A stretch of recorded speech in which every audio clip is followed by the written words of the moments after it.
প্রিয় ছাত্রছাত্রীবৃন্দ, একাদশ শ্রেণীর ভাষাতত্ত্বের তৃতীয় অধ্যায় ভাষা বৈচিত্র্য ও বাংলা ভাষা নিয়ে আজকে আমরা আলোচনা করব।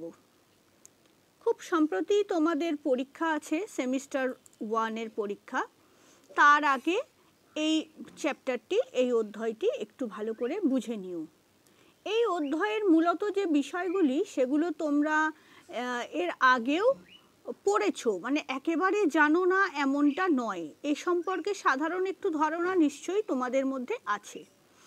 ভাষা বৈচিত্র্য ও বাংলা ভাষা। ভাষা কি?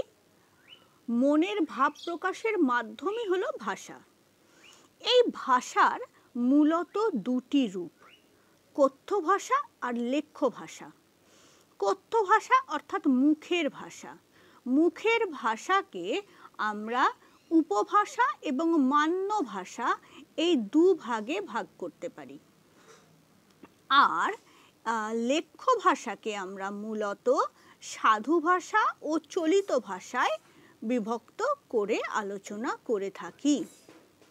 এবার আরও একটি বিষয় আছে যে সাধু ও চলিত ভাষার মধ্যে আবার উচ্চারণের বিরাম বা ছন্দের গতি প্রকৃতি অনুযায়ী গদ্য আর পদ্য দুটো ভাগে ভাগ করা হয়ে থাকে। আর মান্য ভাষা আর উপভাষা এই দুটি মূলত মুখের ভাষা অর্থাৎ কথ্য ভাষার বিভাগ।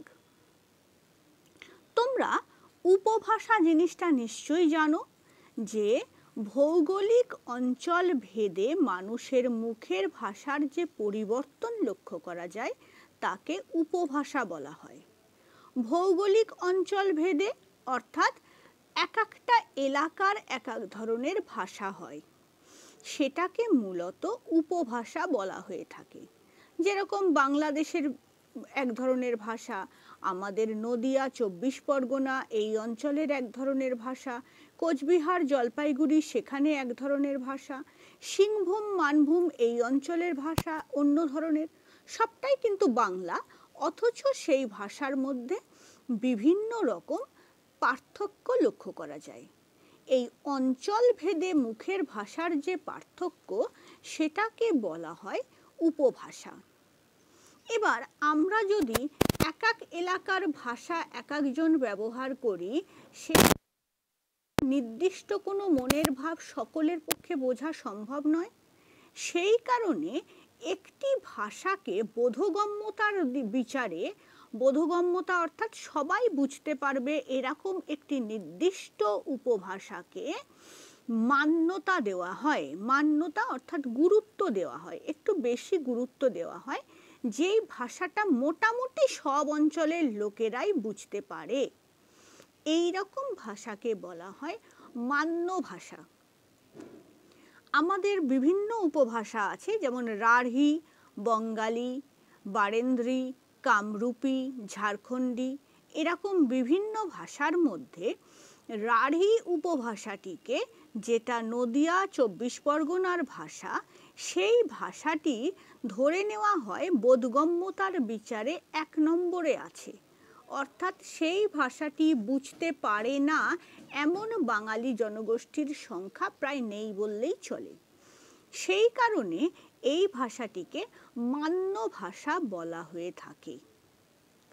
এছাড়া আছে উপভাষার বিভিন্ন রূপ। এই প্রসঙ্গে সমাজ ভাষা বলে আরও একটি স্তরের কথা বলা হয়ে থাকে। সমাজ ভাষা বিষয়টি একটু বুঝে নাও তোমরা। সমাজ অর্থাৎ আমাদের যে সমাজ, তার বিভিন্ন স্তর আছে। কিছু শিক্ষিত শ্রেণীর মানুষ, কিছু কায়িক পরিশ্রমকারী মানে অল্প শিক্ষিত মানুষ, কিছু মানুষ আছে যারা বিভিন্ন পেশার সাথে যুক্ত। এরকম সমাজের বিভিন্ন বর্গের মানুষের মুখের ভাষার মধ্যেও পার্থক্য লক্ষ্য করা যায়। এই সামাজিক স্তর ভেদে ভাষার যে বৈচিত্র্য, সেটাকে সমাজ ভাষা বলা হয়ে থাকে। এরপরে আমরা চলে যাই লেখ্য ভাষায়। লেখ্য ভাষার দুটি রূপ বললাম, সাধু ভাষা এবং চলিত ভাষা। সাধু ভাষা এবং চলিত ভাষা এই জায়গাটা কিন্তু তোমাদের জন্য ভীষণ ভীষণ জরুরি। এটা একটু ভালো করে পড়বে, একবার রিডিং তো অবশ্যই পড়বে, তা বাদে আমি বুঝিয়ে দিচ্ছি, শুনে নাও। মৌখিক ভাষা অর্থাৎ কথ্য ভাষা, এর যেমন বললাম দুটি রূপ, মান্য এবং উপভাষা, সেরকম লিখিত আকারে সাহিত্য রচনার লিখিত আকারে যে ভাষা তার দুটি রূপ, সাধু এবং চলিত। সাধু ভাষা অর্থাৎ তৎসম শব্দবহুল ভাষা এবং চলিত ভাষা হলো তদ্ভব শব্দের ভাষা। দুটির মধ্যে পার্থক্যগুলি এবার একটু বোঝার চেষ্টা করো। সাধু ভাষার ক্ষেত্রে দীর্ঘস্বরের আধিক্য দেখা যায়। দীর্ঘস্বর অর্থাৎ দীর্ঘিকার বা দীর্ঘুকার। যেমন পাখি, পাখি কথাটা সাধু ভাষায় লিখতে গেলে পয়ে আকার ক্ষয় দীর্ঘি, অথচ চলিত ভাষায় যখন কোনো রচনা লেখা হচ্ছে তখন পাখি পয় আকার ক্ষয় রস্যি, অর্থাৎ কোনোটা হ্রস্বস্বর কোনোটা দীর্ঘস্বর। সাধু ভাষার ক্ষেত্রে দীর্ঘস্বরের প্রচলনটা বেশি, চলিত ভাষার ক্ষেত্রে হ্রস্বস্বরের প্রচলন বেশি।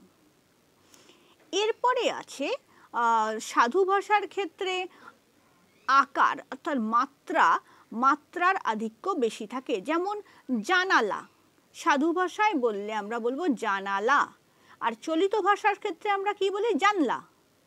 রবিবার, চলিত ভাষার ক্ষেত্রে বলি রোববার। সেরকম মাত্রার প্রয়োগ সাধু ভাষার ক্ষেত্রে বেশি আর চলিত ভাষার ক্ষেত্রে কম। দ্বিবচনাত্মক শব্দের প্রয়োগ সাধু ভাষার ক্ষেত্রে বেশি, সেক্ষেত্রে চলিত ভাষার ক্ষেত্রে দ্বিবচনাত্মক যে রীতি সেটি কম, তার বদলে সংখ্যাবাচক শব্দ বেশি। যেমন সাধু ভাষায় ভাতৃদ্বয়, চলিত ভাষায় দুই ভাই। দেখো ভাতৃদ্বয় কথাটার মধ্যে বহুবচনাত্মক শব্দ বেশি, বহুবচন বলতে দ্বিবচনের কথা বলা হচ্ছে। সংস্কৃতে বচন তিন প্রকার, একবচন, দ্বিবচন, বহুবচন। এক্ষেত্রে দ্বিবচনের আধিক্য দেখা যাচ্ছে, কিন্তু চলিত ভাষার ক্ষেত্রে সংখ্যাবাচক শব্দ দুই ভাই। মন্দির দ্বয়, জোড়া মন্দির, এইরকমভাবে, বা দুটি মন্দির, এইরকমভাবে চলিত এবং সাধু ভাষার পার্থক্য নির্দেশ করা হয়। নির্দেশকের প্রয়োগ, নির্দেশক তোমরা জানো, টি, টা, গুলো, গুলি, খানি, এগুলি হলো নির্দেশক। সাধু ভাষার ক্ষেত্রে টি এবং খানি, এই দুটি, গুলি, টি, খানি, এই তিনটি নির্দেশক ব্যবহার হয়। অপরপক্ষে চলিত ভাষার ক্ষেত্রে টা, খানা, গুলো, এই রকম নির্দেশক ব্যবহার হয়। যেমন সাধু ভাষায় ছেলেটি, চলিত ভাষায় ছেলেটা।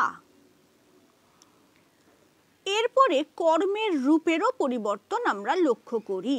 যেমন সাধু ভাষায় করিতেছে, চলিত ভাষায় করছে, বলিয়াছে, বলেছে। কর্মের মানে ক্রিয়াপদের একটা পরিবর্তন লক্ষ্য করা যায় সাধু চলিতের ক্ষেত্রে। যতটুকু বলে দিলাম সেইটুকু দু একবার ভালো করে শুনবে এবং রিডিংটা অবশ্যই পড়ে নেবে এই চ্যাপ্টারটার। খুব বেশি বড় নয়, একবার রিডিং পড়লেই তোমরা পারবে। আর মূলত যে কথাটি বারবার বলছি সেটি হলো ভাষার বৈচিত্র্যটা, কথ্য এবং লেখ্য, কথ্য ভাষার রূপ এবং লেখ্য ভাষার রূপ, এই অংশটা তোমরা যদি একটু চার্ট আকারে লিখে নিয়ে পড়তে পারো তাহলে সহজে বুঝতে পারবে।